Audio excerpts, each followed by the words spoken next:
এজন্য রব্বুল আলামিন বলেন তোমাদের জ্ঞান হলো কলিল, ওয়ামা উতিতুম মিনাল ইলমি ইল্লা কলিলা।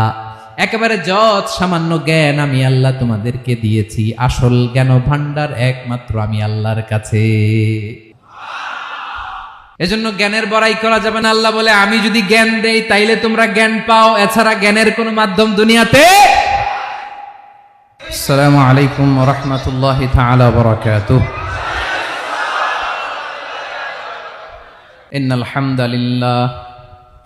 ইন্নাল হামদালিল্লাহি নাহমাদুহু ওয়া নাস্তাঈনুহু ওয়া নাস্তাগফিরুহ